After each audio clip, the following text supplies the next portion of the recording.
Hi, I'm Alex, 28 years old. 5 years ago, my parents told me they were too exhausted to attend my college graduation after I worked 3 jobs to pay my own way through school. 2 weeks later, I saw their Facebook posts cheering at my brother's high school graduation with dozens of photos and proud captions. That moment broke something inside me, but it also lit a fire that would eventually burn their world down. Today, they are begging me for help, and I'm about to give them the same energy they gave me. Buckle up, this revenge story gets delicious. Before I dive into this wild tale of family favoritism and the most satisfying payback you'll ever hear, drop a comment if you've ever been the forgotten child in your family, because this story is for everyone who was overlooked while their sibling got all the attention. Hit that like button if you believe in justice being served ice cold, and subscribe, because this family revenge story will leave you cheering. Now let me tell you how it all started. Growing up in the Rodriguez household was like living in a house with 2 completely different sets of rules. There was the VIP treatment reserved for my younger brother Miguel, and then there were the scraps left over for me. The favoritism wasn't subtle, it was so obvious that even family friends would comment on it, though my parents would just laugh it off as Alex being dramatic, or just sibling jealousy. Miguel was born when I was 6 years old, and from the moment he took his first breath, it was like I ceased to exist in my parents' eyes. Suddenly, every conversation revolved around Miguel's milestones, Miguel's needs, Miguel's incredible potential. I went from being their precious firstborn daughter to being the inconvenient older child who required too much attention and resources that should rightfully go to their precious son. The differences in our treatment weren't just emotional. They were financial, practical, and painfully obvious to everyone around us. When Miguel wanted to join Little League, my parents immediately signed him up for the most expensive team in the district, complete with private coaching lessons. When I asked to take art classes, they said the supplies and fees were too much of a burden on the family budget. When Miguel expressed interest in guitar, they bought him a brand new Fender and paid for weekly lessons with the best instructor in town. When I wanted to learn piano, they told me to use the old keyboard in the basement and teach myself with YouTube videos. The gender dynamics made everything worse. In my parents' traditional mindset, Miguel was the golden child who would carry on the family name and take care of them in their old age. I was just a daughter, someone who would eventually marry and become another family's responsibility. This logic was never explicitly stated, but it colored every interaction and decision. School events were the worst. My parents attended every single one of Miguel's activities, from kindergarten soccer games to middle school science fairs, armed with professional cameras, and posting proud updates on social media. Meanwhile, I learned to stop mentioning my own achievements because the response was always the same: "That's nice, Mija, but we are really busy with Miguel's schedule right now." My academic success was treated like a given rather than something to celebrate. When I made honor roll consistently throughout high school, my parents' response was a distracted "good job," before immediately shifting focus back to Miguel's latest accomplishment, like scoring a goal in soccer or getting a B+ on a math test. When Miguel brought home any grade above AC, it was worthy of a celebration dinner and Facebook posts about their brilliant son. The college application process was where the favoritism became truly cruel. I spent months researching schools, writing essays, and applying for scholarships because I knew my parents wouldn't help pay for my education. "You're smart and responsible, Mija," my mother said when I asked about college funds. "You'll figure out a way to make it work. Miguel's going to need our financial support more because boys need different guidance than girls. Plus, you're naturally good at school, it comes easy for you." The logic was twisted but consistent. My competence was used as justification for neglect, while Miguel's mediocrity was treated as potential that just needed the right investment and encouragement. I was expected to succeed without support, while Miguel was coddled and protected from any consequences that might damage his precious self-esteem. When I got accepted to a prestigious state university, with a partial scholarship, my parents' reaction was lukewarm congratulations followed immediately by concerns about how my absence would affect Miguel. "He's going to miss his big sister so much," my mother said, as if my primary purpose in life was serving as Miguel's emotional support and study buddy. College became my escape and my salvation. For the first time in my life, I was judged on my own merits rather than constantly compared unfavorably to Miguel. My professors appreciated my work ethic, my classmates valued my friendship, and I discovered that I was actually quite capable when I wasn't being told daily that I was less important than my brother. But even 300 miles away from home, the favoritism followed me through phone calls and social media. My parents would call occasionally to check in, but the conversations always centered on updates about Miguel's life. When I shared news about making Dean's List or landing a competitive internship, the response was perfunctory praise before they launched into detailed stories about Miguel's latest soccer game or his struggles with algebra. Meanwhile, my parents' Facebook feeds became a shrine to Miguel's every move. Professional photos from his school events, lengthy posts celebrating his minor achievements, family vacation pictures, where he was always front and center while I was cropped out or relegated to the background. I learned to stop checking social media because seeing the stark difference in how they presented their two children to the world was too painful. Working 3 jobs while maintaining a full course load wasn't easy, but it was necessary. My parents provided the bare minimum financial support, just enough to claim they were helping with college costs, but not enough to actually cover tuition, room and board, books, or living expenses. I worked as a restaurant server, a campus tutor, and a weekend retail associate, often pulling 18-hour days between work and classes. During winter break of my junior year, I overheard a phone conversation that crystallized everything I'd been feeling but hadn't been able to articulate. My mother was talking to my aunt about college planning for Miguel, who was still in high school. "We want to make sure Miguel has the full college experience," Mom said. "We've been saving for years so he won't have to work during school. We don't want him to be distracted from his studies and social life like Alex has been. It's so sad watching Alex struggle to balance everything. We just want something better for our son." The casual cruelty of that statement took my breath away. My parents had watched me struggle to balance everything, and concluded not that they should help me more, but that they should ensure Miguel never faced similar challenges. My difficulties weren't seen as evidence that I needed support, they were cautionary tales to justify even more favoritism toward my brother. That conversation planted the seed of a decision that would change everything. I realized that my parents would never see me as equally worthy of their love, attention, and support. Miguel would always be their priority, their favorite, their pride and joy. I was just the practice child, the rough draft before they got it right with their real masterpiece, their precious son. But what my parents didn't understand was that their neglect was actually creating something they never intended: a fiercely independent, highly motivated young woman who was learning to succeed without their validation or support. Every scholarship I earned, every job I worked, every achievement I accomplished was building not just my resume, but my confidence in my ability to thrive without them. The foundation was being laid for the most satisfying revenge story they'd never see coming. They thought they were raising a golden child and a forgotten afterthought.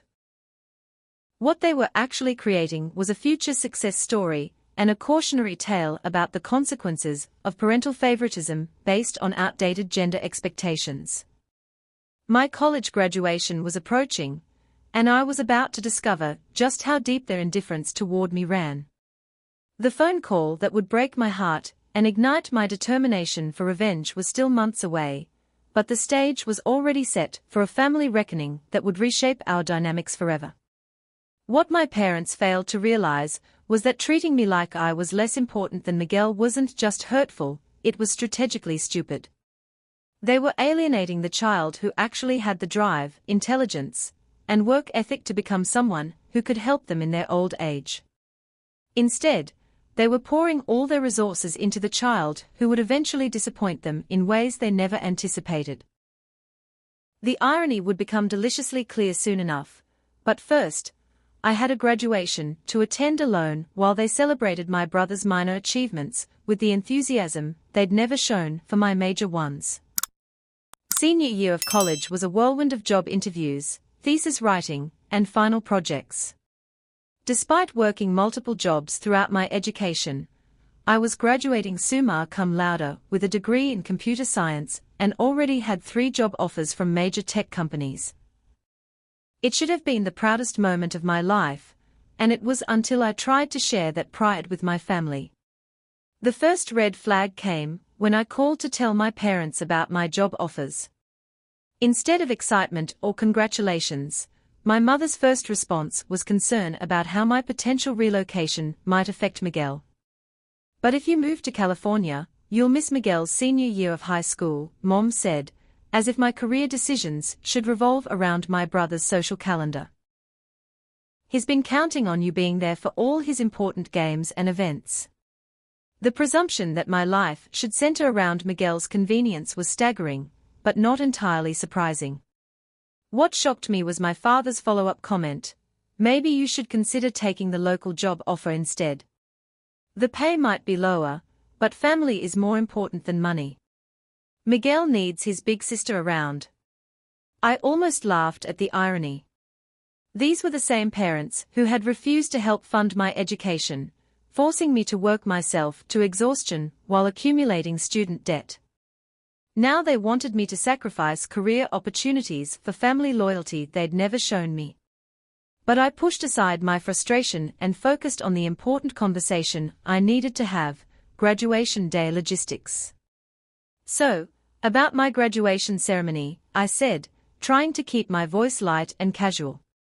"It's on Saturday, May 15th, at 2 p.m. I know it's a bit of a drive, but I'd really love to have you both there. It's been a long journey, and having family in the audience would mean everything to me." The silence that followed lasted just long enough to make my heart sink. "Oh Mija," Mom said with that particular tone that meant she was about to deliver disappointing news while pretending to feel bad about it. "That's going to be really difficult for us. Your father and I have been so exhausted lately with work and everything going on with Miguel's college applications and soccer season. A 4-hour drive each way, plus sitting through a long ceremony. I just don't know if we have the energy." My father chimed in with supporting evidence. "Your mother's been having those back problems, and you know how hard these long days are on her. Plus, graduation ceremonies are so impersonal, you'll be one of hundreds of students. It's not like you'll even notice if we are there or not." The casual dismissal of the most important day of my academic career felt like a knife to the chest. I'd been dreaming of this moment for 4 years, seeing my parents' faces in the crowd as I walked across that stage, finally earning recognition for all the sacrifices and hard work that had gotten me there. "But this is my college graduation," I said, hating how desperate I sounded. "I've worked so hard for this. I'll be giving the valedictorian speech. It would mean so much to have family there. We are so proud of you, sweetheart," Mom said in the voice people use when they are trying to end an uncomfortable conversation. "You don't need us there to validate your achievements. You're so independent and capable, that's what we are most proud of. You understand, right?" I wanted to scream. I wanted to ask why Miguel's JV soccer games were worth the drive, but my college graduation wasn't. I wanted to point out that I'd never missed one of his important events, even when it meant taking time off work or driving home between exams. Instead, I said, "Okay, I understand, because that's what dutiful daughters do. We accept disappointment gracefully and pretend it doesn't hurt." After I hung up, I sat in my dorm room and cried harder than I had since childhood. Not because I was surprised by their response, but because some small part of me had still hoped that maybe, just maybe, they'd show up for me this once. 2 weeks later, I walked across that stage alone. My friends' families cheered from the audience while my parents' seats remained empty. I gave my valedictorian speech to a crowd that included everyone who mattered to everyone else, but no one who was supposed to matter to me. After the ceremony, I checked my phone to find a single text from my mother: "Congratulations, honey. We're thinking of you today. Hope it went well." No calls. No flowers. No celebration dinner planned for when I got home. Just a generic text that could have been sent to anyone for any occasion. But the real knife twist came 2 weeks later. I was scrolling through Facebook when I saw them, dozens of photos of my parents at Miguel's high school graduation. My mother, dressed in her best outfit, beaming with pride. My father, holding professional camera equipment, documenting every moment. Both of them looking refreshed, energetic, and absolutely thrilled to be there. The captions made my blood boil. "So proud of our graduate. Miguel worked so hard for this moment. #ProudParents, #Myson, #Graduation 2018 Our baby boy is all grown up. Can't believe how fast the time has gone. #Family, #Blessed, #Miguel Graduates, this kid amazes us every day. So excited to see what the future holds for our graduate. #ProudMom, #MyBoy, photo after photo showed them celebrating Miguel's basic achievement of graduating high school, something I'd done years earlier without any fanfare. They looked exactly like the engaged, proud parents I'd always wanted them to be. Just not for me. The final straw was a group photo of Miguel surrounded by extended family members I hadn't seen at any of my events. Aunts, uncles, grandparents, all gathered to celebrate my brother's high school graduation, while my college graduation had been too much trouble for even his parents to attend. I screenshot every single post and saved them to a folder on my phone. Not because I was planning revenge at that moment, but because I needed evidence that I wasn't crazy, that I hadn't imagined the extent of their favoritism. That night, I made a decision that would define the next 5 years of my life. I was done competing for scraps of affection from parents who would never see me as worthy of their full attention. I was done making excuses for their behavior or hoping they'd eventually change. From that moment on, I would build a life so successful and fulfilling that I'd never need their validation again. And if they ever came crawling back, needing something from the daughter they'd ignored, I'd be ready with the same energy they'd given me all these years. I accepted the job offer in California and moved 2,000 miles away from their disappointment and favoritism. I threw myself into my career with the same determination I'd shown in school, working harder than anyone else because I had something to prove not to them, but to myself. Over the following months, my parents would call occasionally, usually when they needed something or when Miguel was in trouble, and they thought I might have advice for handling their golden child's problems. I kept the conversations brief and polite, giving them just enough attention to maintain plausible deniability about cutting them off completely. But I was building something they couldn't see yet, a fortress of success that would eventually make their approval irrelevant and their neglect costly. The daughter they'd overlooked was about to become everything they'd assumed she could never be, while the son they'd invested everything in was about to reveal exactly what kind of return they'd get on their favoritism. The graduation photos were just the beginning. The real reckoning was still years away, but it would be worth every moment of patience and planning it took to get there. Moving to Silicon Valley felt like stepping into an alternate universe where my work ethic and intelligence were not only appreciated, but rewarded beyond my wildest dreams. At Technova, a rapidly growing artificial intelligence company, I found myself surrounded by brilliant, driven people who judged me solely on my contributions and potential.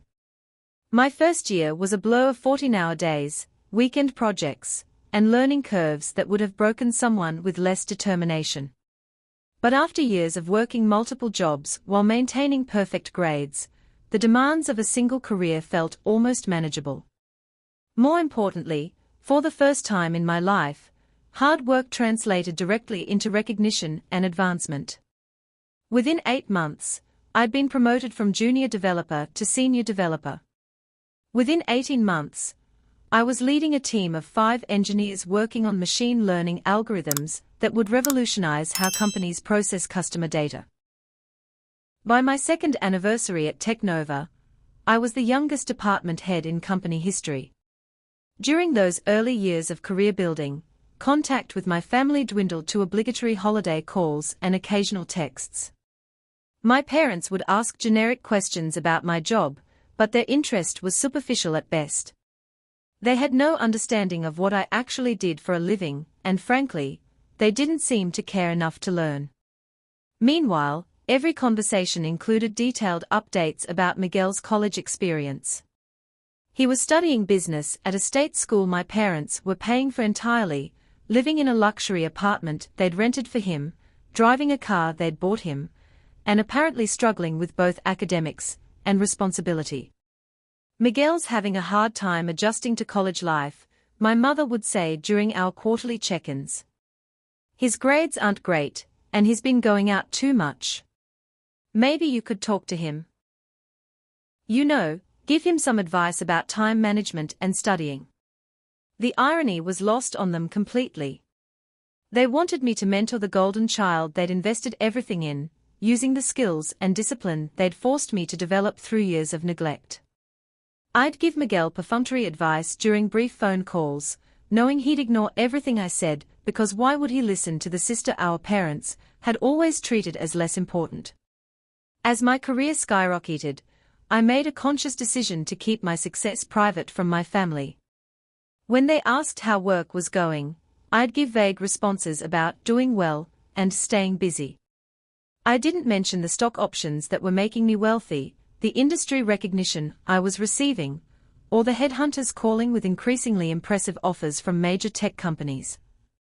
Part of this secrecy was self-protection. I wasn't ready to deal with their sudden interest if they realized I was successful. But part of it was strategic. I was building power quietly, accumulating resources and connections while they continued to underestimate and dismiss me. 3 years after graduation, I made my first major career move by accepting a position as Chief Technology Officer at Dataflow Systems, a startup that had just received $50 million in Series B funding. At 25, I was overseeing a team of 40 engineers and earning more money than my parents had ever imagined possible. The job came with significant stock options that would vest over 4 years, plus a salary that put me firmly in the top 5% of earners nationally. I bought a beautiful condo in Palo Alto, invested heavily in both traditional and tech stocks, and started a side consulting business that generated additional income from Fortune 500 companies seeking AI integration strategies. But the real breakthrough came when Dataflow was acquired by Megacorp for $1.2 billion. My stock options, combined with retention bonuses for key personnel, netted me just over $8 million after taxes. At 27 years old, I was officially wealthy by any reasonable measure.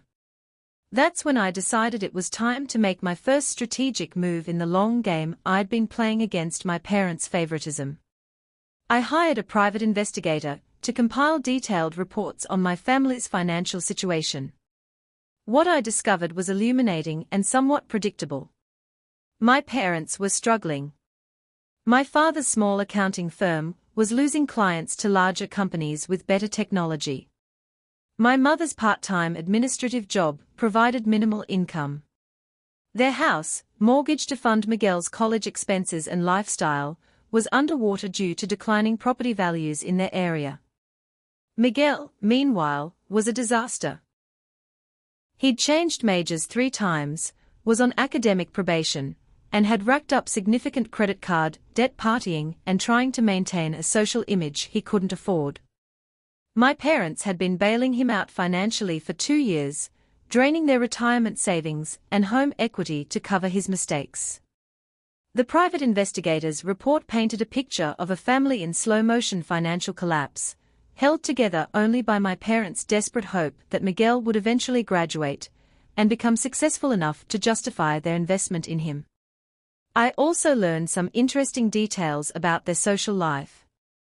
My mother had been bragging to friends and extended family about my little tech job in California, apparently unaware that her dismissive description was actually referring to a career that had made me wealthier than everyone in their social circle combined. Armed with this information, I began phase 2 of my long-term strategy. Selective engagement, designed to slowly reveal the consequences of their favoritism. I started sending expensive gifts for birthdays and holidays, nothing flashy, just high-quality items that would prompt questions about how I could afford them. A professional-grade coffee maker for my mother. Premium golf clubs for my father. An expensive laptop for Miguel that he'd probably use for gaming rather than studying. When they called to thank me, I'd casually mention that work was going really well, and that I was lucky to be in a growing industry. I never provided specifics, but I planted seeds of curiosity about my actual financial situation. I also began making strategic social media posts, photos from business trips to New York and London, pictures of networking events with recognizable tech industry leaders, and occasional shots of my home and car that suggested a level of success I'd never directly claimed. The responses from extended family members were telling. Cousins and aunts began commenting with questions about my work and congratulations on my apparent success. Meanwhile, my immediate family remained oblivious, so focused on Miguel's problems that they weren't paying attention to my achievements even when I made them visible. The most satisfying moment came when my cousin Isabella, who worked in marketing in Los Angeles, sent me a direct message after seeing a photo of me at a tech industry conference. "Alex, I saw your post from the AI Innovation Summit. That's incredible. I had no idea you were working with such major companies. Your parents must be so proud. Has your mom been posting about this? I feel like I've been missing all your career updates on social media." I screenshot that message and saved it in the same folder where I'd kept the graduation photos. Evidence was accumulating for the reckoning I knew was coming. By my 28th birthday, I had achieved more professional success than my parents had ever imagined possible for either of their children. I owned property worth over $2 million, had a diversified investment portfolio worth more than most people's lifetime earnings, and was being recruited by tech giants offering compensation packages that would have seemed fictional to my younger self. More importantly, I had built this empire entirely without their help, support, or even acknowledgement. Every achievement was mine alone, earned through the determination and resilience their neglect had forced me to develop. The final phase of my plan was approaching. Soon, my parents would need something from me, the daughter they'd overlooked while pouring everything into their golden child. And when that moment came, I'd be ready to show them exactly what their favoritism had cost them. The phone call that would begin their reckoning was still months away, but I could see the storm clouds gathering on the horizon of their carefully constructed denial about which child had actually been worth their investment. The call I'd been expecting for years finally came on a Tuesday morning in March. I was in my home office, reviewing quarterly reports for the 3 companies I now served as a consultant, when my mother's number flashed on my phone. Unusual, since we typically only spoke during holidays and birthdays. "Mija," she said, and I could hear the strain in her voice immediately. "I hope I'm not interrupting anything important." "Just working, Mom." "What's up?" "It's about Miguel," she began, and I almost smiled at the predictability. Of course it was about Miguel. It was always about Miguel. He's gotten himself into some trouble, and we don't know what to do. Over the next 30 minutes, my mother painted a picture of spectacular failure that was somehow both shocking and entirely unsurprising. Miguel had finally graduated college barely, and only after my parents hired tutors and essentially bribed professors with donations to ensure he didn't fail his final semester. But his problems had escalated far beyond academic struggles. During his senior year, Miguel had gotten involved with a group of friends who introduced him to some expensive habits: gambling, designer drugs, and a lifestyle that required significantly more money than a college student could legitimately access. When his allowance and credit cards weren't enough, he'd started forging checks from my parents' accounts. We didn't know for months, Mom said, crying now. He was so clever about it, spacing them out, making them for small amounts. But when we got the bank statements and saw what had happened, Alex, he stole over $40,000 from us. But that wasn't the worst of it. When my parents confronted Miguel about the theft, he didn't show remorse or take responsibility. Instead, he'd blamed them for not giving him enough money and claimed that he'd only taken what he was entitled to as their son. The golden child had become a spoiled monster who viewed his parents as ATMs rather than people deserving respect. He said we owed him that money anyway, for all the times we'd said no to things he wanted, Mom continued. He said if we really loved him, we'd understand that he needed more than we were giving him. The psychological manipulation was textbook narcissistic behavior, but my parents couldn't see it. They'd created this monster through years of excusing his failures, bailing him out of consequences, and treating him like his wants were more important than anyone else's needs. But Miguel's story got worse. After graduation, instead of looking for a job or taking responsibility for his debts, he'd moved back home and continued his destructive patterns. He'd been stealing money from my mother's purse, selling my parents' belongings online, and bringing his drug-using friends to their house for parties that resulted in property damage and neighborhood complaints. The neighbors have called the police 3 times in the past 2 months, Mom said. Mrs. Henderson said if it doesn't stop, she's going to file a formal complaint with the Homeowners Association. We could lose our house, Alex. I almost asked why she was telling me this, but I knew. They needed money to fix Miguel's problems, and they'd finally realized that their disappointing daughter might actually be in a position to help. How much does he owe? I asked, though I suspected I knew the answer would be substantial. Between the gambling debts, the money he stole from us, and the credit cards we co-signed for. Her voice broke completely. It's over $120,000. And that's just what we know about. $120,000. More than most people's annual salary, blown by the golden child they'd sacrificed everything to support. Meanwhile, I'd earned $8 million from a single business deal, and they had no idea. There's more, Mom continued, and I braced myself for whatever additional disasters Miguel had created. He's been telling people that we are cutting him off financially because we are selfish and don't care about his future. He's been asking relatives for money, telling them we've abandoned him, and he needs help getting back on his feet. The manipulation was working, apparently. Several family members had loaned Miguel money that would never be repaid, and he was systematically burning through every relationship in pursuit of funding for his destructive lifestyle. But the worst part, Mom said, is that he's been saying things about you too. He's been telling people that you're selfish and stuck up, that you make good money in California, but refuse to help your family. He's been telling everyone that you think you're too good for us now. The projection was breathtaking.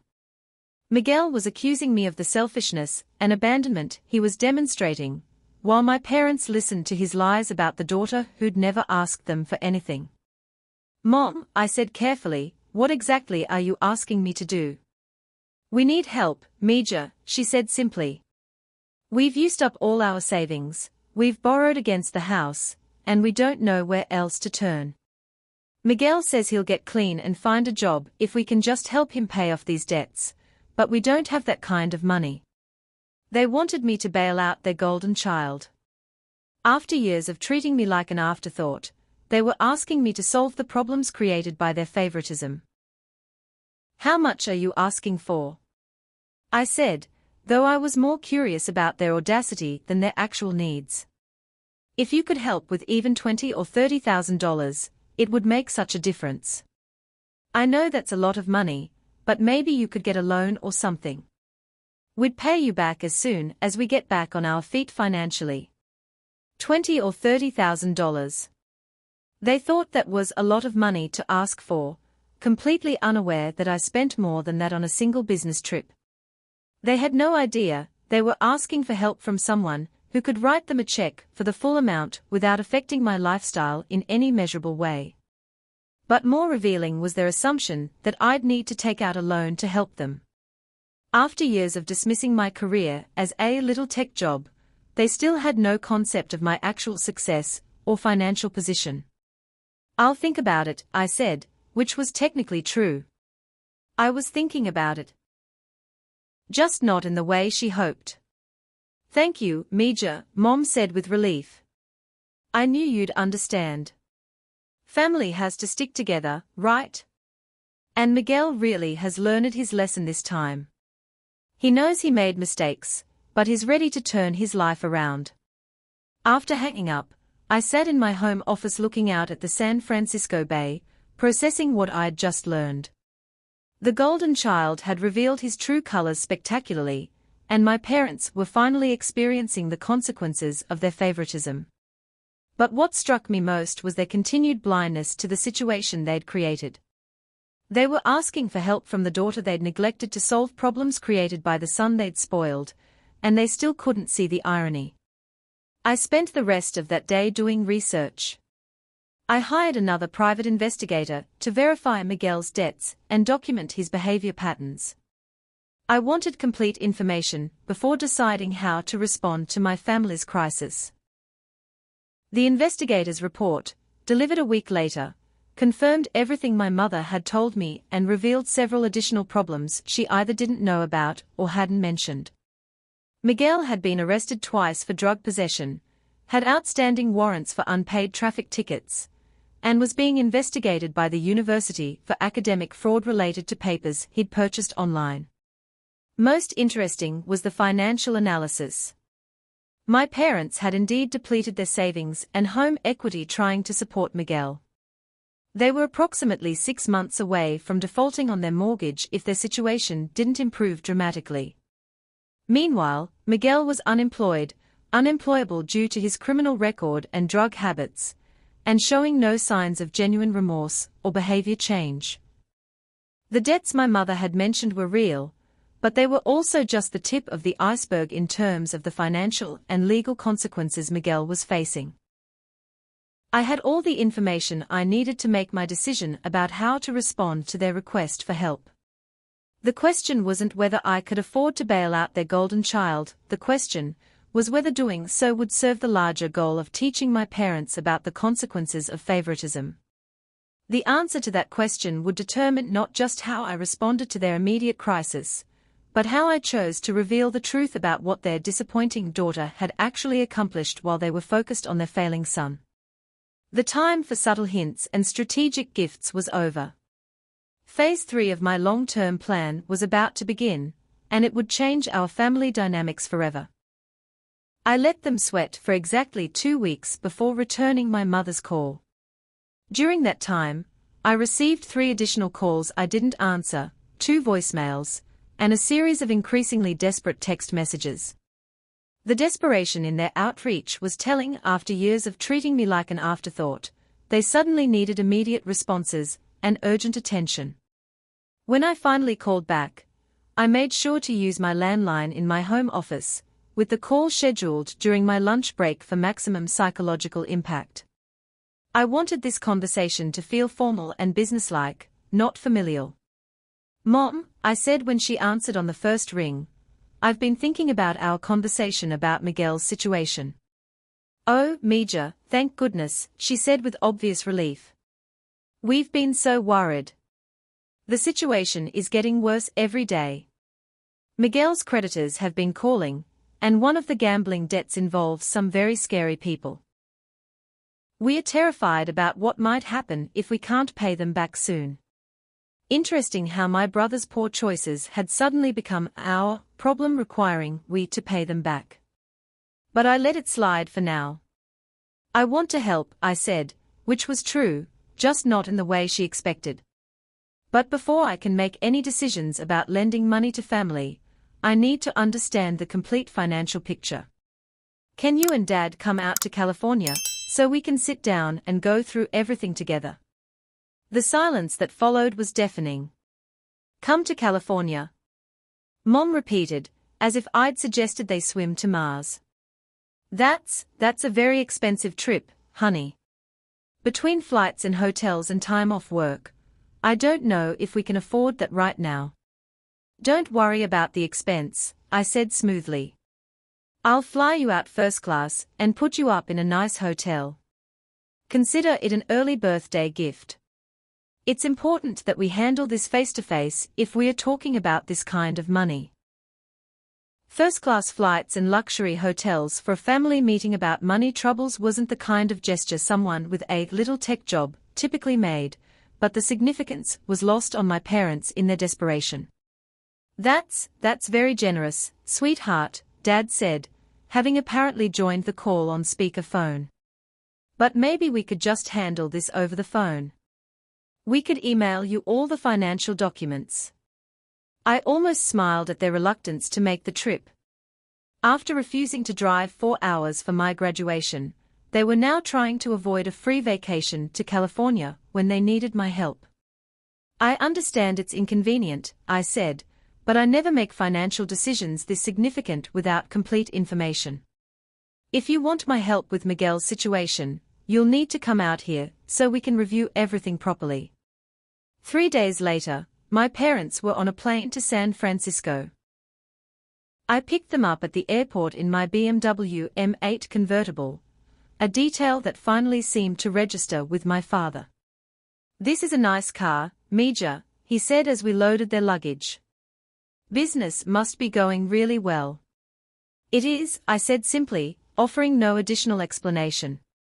I'd booked them into a suite at the St. Regis, which cost more per night than they'd ever spent on a vacation.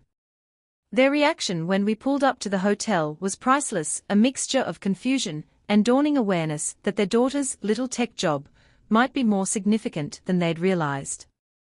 Alex, my mother said as the valet took my keys, are you sure you can afford all this? We don't want you to go into debt trying to help us.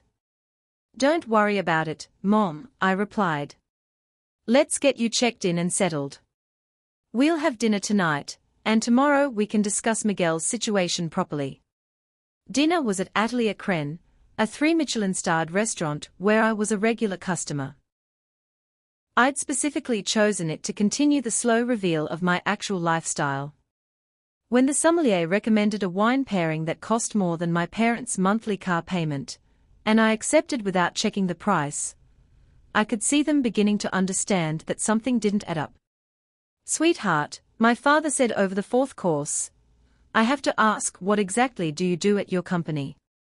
We've never really understood your job. It was the first time in my adult life that either parent had asked for details about my career. Their sudden interest was transparently motivated by their growing awareness that I had more money than they'd realized, but I decided to indulge them. I'm a Chief Technology Officer, I said. I oversee technology strategy and development for companies implementing artificial intelligence solutions. I also do consulting work for Fortune 500 companies on AI integration. The terms meant nothing to them, but the title sounded impressive enough to warrant follow-up questions. And that pays well? Mom asked delicately. Very well, I confirmed. Plus stock options and consulting fees. I could see them mentally recalculating everything they thought they knew about my life. The expensive hotel, the luxury car, the casual attitude toward spending, it was all starting to make sense in a way that clearly made them uncomfortable. The next morning, we met in my home office for the financial discussion they'd requested. I'd prepared a complete presentation, including slides showing Miguel's debts, their family's financial situation, and multiple scenarios for addressing the crisis. But first, I had some revelations of my own to share. Before we discuss Miguel's situation, I said, I think you should know a bit more about my financial position, since it affects how I can help you. I pulled up my investment portfolio on the large monitor in my office. The numbers were displayed clearly, Real estate worth $2.3 million, investment accounts totaling $12.8 million, and business assets valued at approximately $3.2 million. My parents stared at the screen in complete silence. My net worth is approximately $18 million, I said matter-of-factly. Last year's income was just over $3 million. The money you're asking for represents about 6 hours of my typical earnings. My mother's face had gone completely white. $18 million? Yes, I confirmed. I could write you a check right now for Miguel's entire debt without affecting my lifestyle in any measurable way. My father found his voice first. But how? When did this happen? Why didn't you tell us? It happened gradually, over the 5 years since my college graduation, I said. The graduation you were too tired to attend. And I didn't tell you because you never asked. You were too busy focusing on Miguel to pay attention to what I was actually accomplishing. I pulled up the next slide, which showed a timeline of my career achievements alongside a timeline of their support for Miguel's failures. While you were spending your savings to keep Miguel in college, I was getting promoted to senior developer. While you were buying him a car, I was leading a team that developed technology that revolutionized data processing. While you were bailing him out of his gambling debts, I was earning stock options that made me wealthy. The parallel timelines were devastating in their clarity. Every dollar they'd spent on Miguel, every hour they'd invested in his problems, every moment of attention they'd given to his drama, had coincided with major achievements in my life that they'd completely ignored. We didn't know, my mother whispered.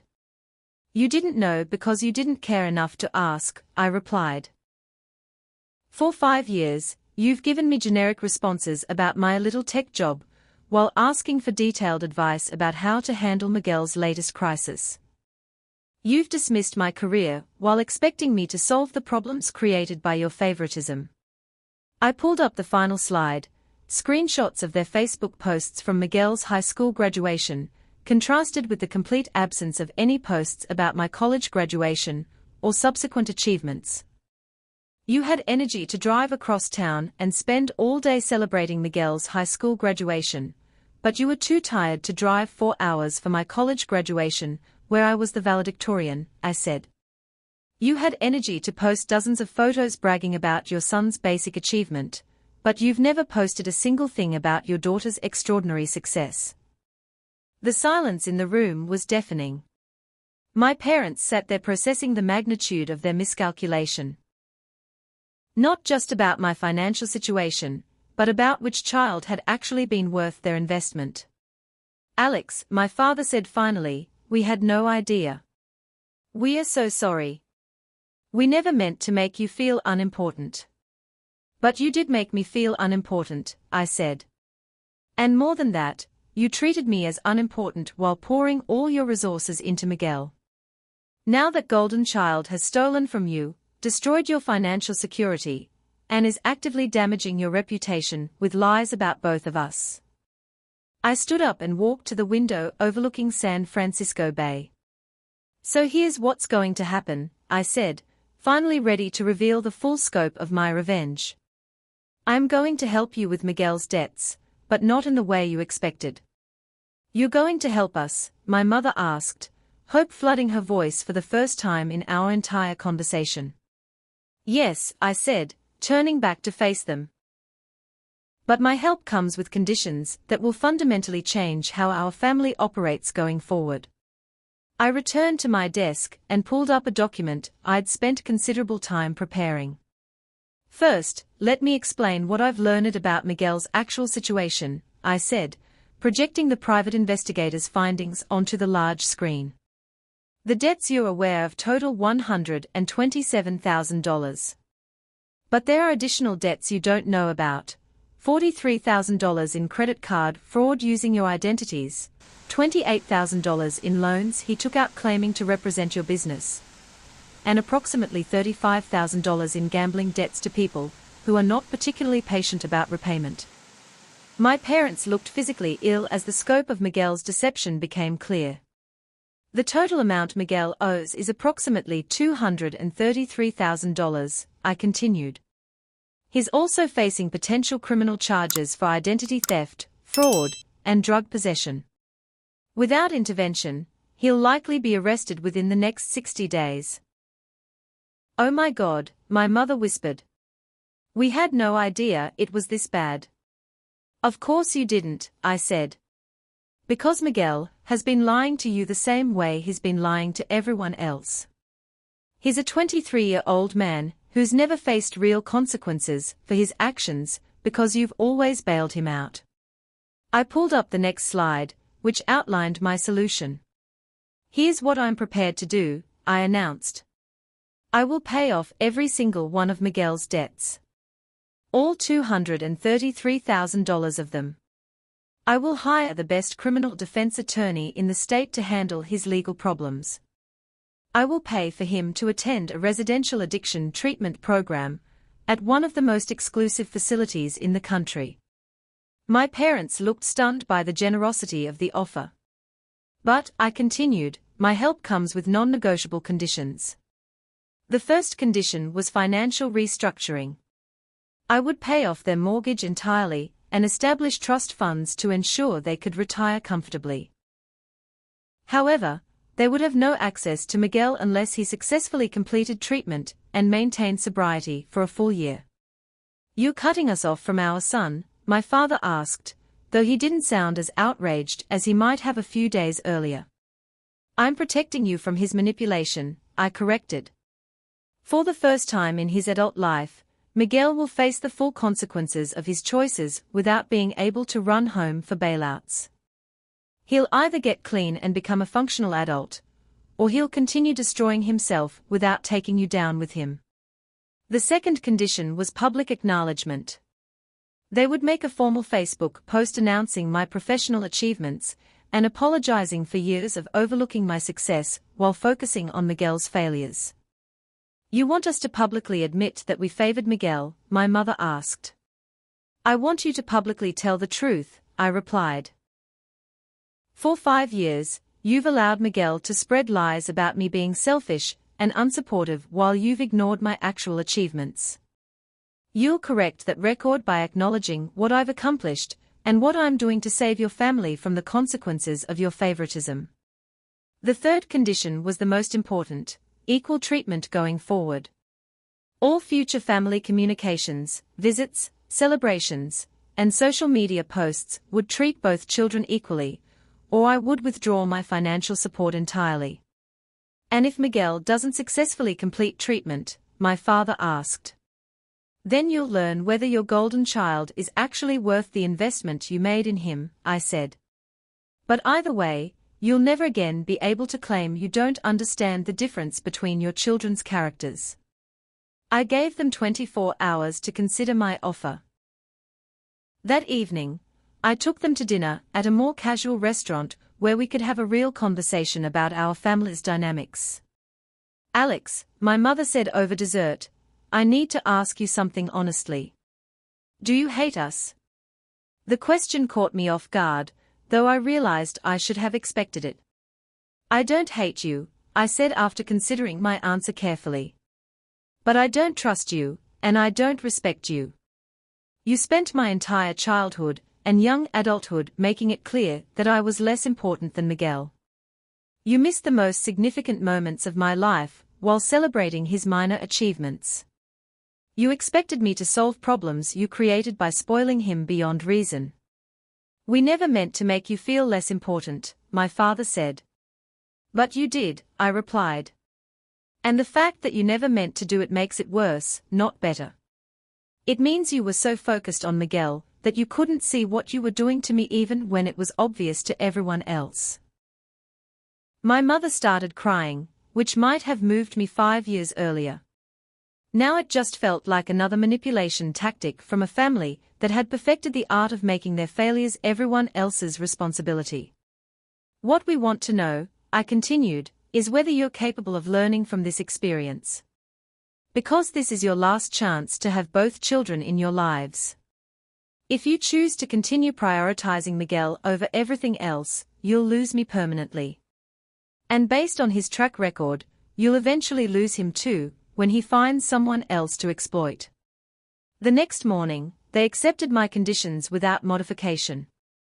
Over the following 6 months, I orchestrated the most comprehensive family intervention in modern history.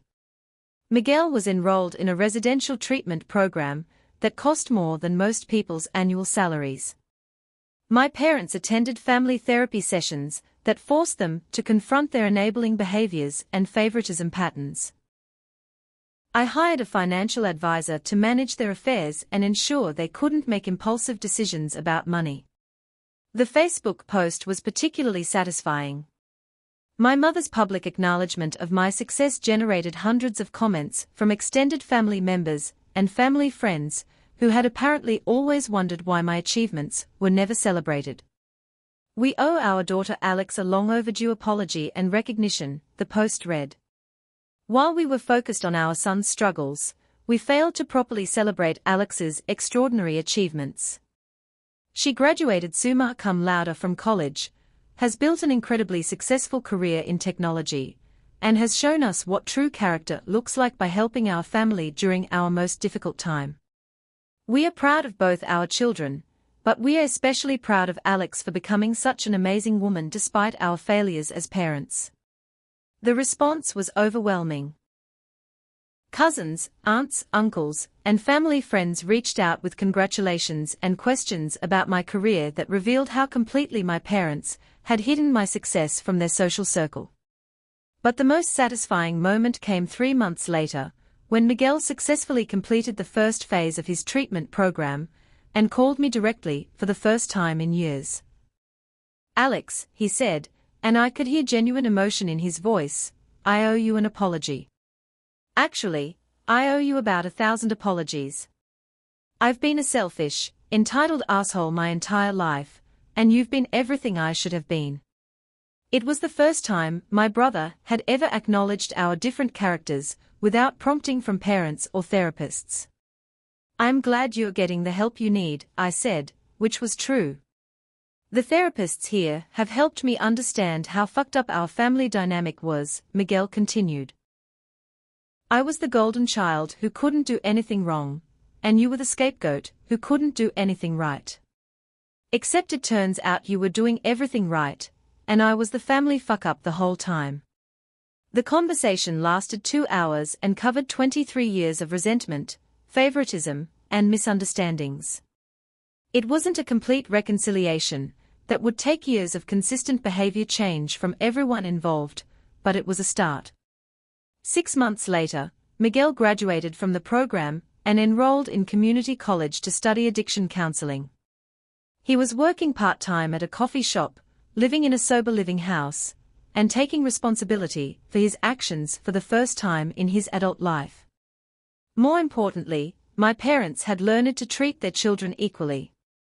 They attended my company's annual awards ceremony, where I received recognition for industry innovation.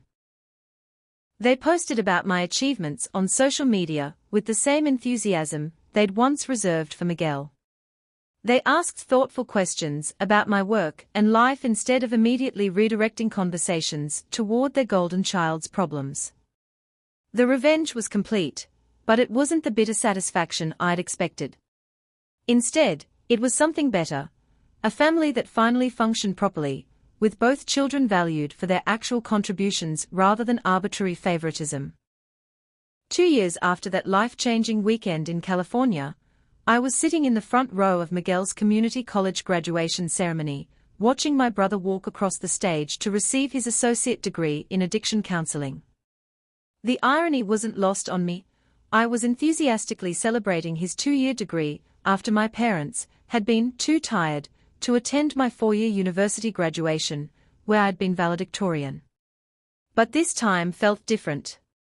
This time, Miguel had earned his achievement through genuine effort and personal growth rather than parental bailouts and lowered expectations. This time, my parents were beaming with pride that felt authentic rather than desperate. And this time, I was included as an equal member of our family rather than an afterthought whose presence was tolerated. The transformation had been remarkable to witness. Miguel was genuinely humble now, working full-time at a non-profit organization that helped people struggling with addiction while maintaining his sobriety and slowly rebuilding relationships he'd damaged during his destructive years. He'd paid me back approximately $30,000 of the money I'd spent on his debts, a symbolic amount that represented his commitment to taking responsibility rather than a significant financial contribution. My parents had undergone an even more dramatic transformation. They'd completed family therapy, learned to recognize their enabling patterns, and developed the ability to treat both their children as valuable individuals rather than playing favorites. My mother now called me every week just to check in, asking thoughtful questions about my work and life without immediately pivoting to Miguel-related topics. My father had started reading technology industry publications so he could better understand my career. Most satisfying was their social media presence. My mother's Facebook feed now featured regular posts about both children's achievements, from Miguel's work milestones to my professional recognitions.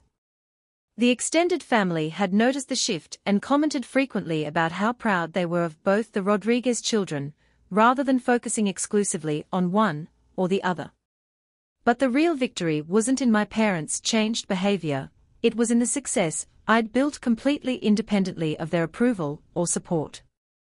While they'd been focused on Miguel's problems, I'd become one of the youngest CTOs in Silicon Valley history. My consulting company now employed 15 people and had contracts with major corporations across multiple industries. I'd been featured on the cover of 3 technology magazines and had been invited to speak at conferences around the world. The financial success was almost secondary to the professional recognition and personal satisfaction. I owned a beautiful home in Marin County, with a view of San Francisco Bay, drove whatever car I felt like driving, and had the freedom to pursue projects that interested me rather than those I needed for survival. I'd established a scholarship program at my university for students from families who couldn't afford to support their education, a direct response to my own experience of working 3 jobs to pay for school. More importantly, I'd learned to value myself independent of my parents' opinion. Their approval, when it finally came, was nice but not necessary for my happiness or self-worth. I'd built a life that was fulfilling and successful on my own terms, using skills and resilience that had been forged through years of neglect and dismissal. The sweetest moment of vindication came during a family dinner at an upscale restaurant I'd chosen to celebrate Miguel's 1-year sobriety milestone. As we looked at the menu, my father commented on the prices with concern. "Alex, this place is expensive," he said. "Are you sure you want to pay for all of us?" "Dad," I replied with a smile, "I make more money in a week than this dinner will cost. Don't worry about it." The casual way I mentioned my earnings, not bragging, just stating a fact, seemed to finally drive home the magnitude of what I'd achieved while they were focused elsewhere. My mother reached across the table and took my hand. "Mija," she said, "I need to say something. We failed you as parents. We treated you like you were less important than Miguel, and we missed watching you become this incredible woman. I know we can't change the past, but I want you to know that we see you now. We see how amazing you are, and we are sorry it took us so long." It was the apology I'd wanted for years, but hearing it now felt different than I'd expected. Instead of bitter satisfaction, I felt something closer to peaceful closure. "Thank you for saying that, Mom," I replied. "It means more than you know." Miguel cleared his throat. "Can I say something too?" When I nodded, he continued, "Alex, you saved our family. Not just financially, but in every way that matters. You forced us to face the truth about our dysfunction, and you did it in a way that actually fixed the problems instead of just making everyone feel bad. I don't think I'd be sober today if you hadn't intervened the way you did." He paused, struggling with emotions that would have been unthinkable during his entitled years. I spent my whole life thinking I was the important child, the one mom and dad cared about most. But you were always the strong one, the smart one, the one who had her shit together. I was just too selfish and spoiled to see it. You're the person I want to be when I grow up. The conversation that followed was the first honest family discussion we'd ever had about our childhood dynamics, our different personalities, and our hopes for the future. It wasn't a magical healing moment. Real change takes time and consistent effort, but it was a foundation for the healthy family relationships I'd never thought possible. 6 months later, I received the call that made all the years of planning and patience worthwhile. My mother was crying, but this time it was from joy rather than crisis. "Alex, you'll never guess what happened," she said. "Miguel got promoted to program coordinator at the nonprofit. They said he's the most dedicated counselor they've ever had, and they want him to help design new programs for young adults struggling with addiction." "That's wonderful, Mom," I said, and I genuinely meant it. "But that's not the best part," she continued. "His supervisor said that Miguel talks about you all the time, about how his sister taught him what real success looks like. She said she'd never seen someone work so hard to make their family proud." The irony was perfect. Miguel was now working to make me proud, reversing the dynamic that had defined our entire childhood. He was learning to value authentic achievement over easy praise, personal growth over enablement, and character over convenience. So here's my question for everyone who's made it through this journey of family favoritism and ultimate justice. Have you ever been the forgotten child who had to watch a sibling get all the attention and resources? How did you handle it? Did your family ever realize their mistake, or are you still waiting for that recognition? Drop your stories in the comments, because I know I'm not the only one who's experienced this kind of favoritism. If this story resonated with you, hit that like button and subscribe for more real-life family drama that proves the best revenge really is massive success. Share this with anyone who's ever felt like the overlooked child in their family. Because sometimes the greatest gift parents can give you is forcing you to become strong enough to succeed without them. Thank you for listening to my story of how being ignored became my greatest motivation, and how the family that once dismissed me eventually learned to see my true worth. Sometimes the best revenge isn't destruction, it's transformation that benefits everyone involved. Remember, being underestimated is actually a superpower if you use it correctly. The people who overlook you today might be the same people asking for your help tomorrow.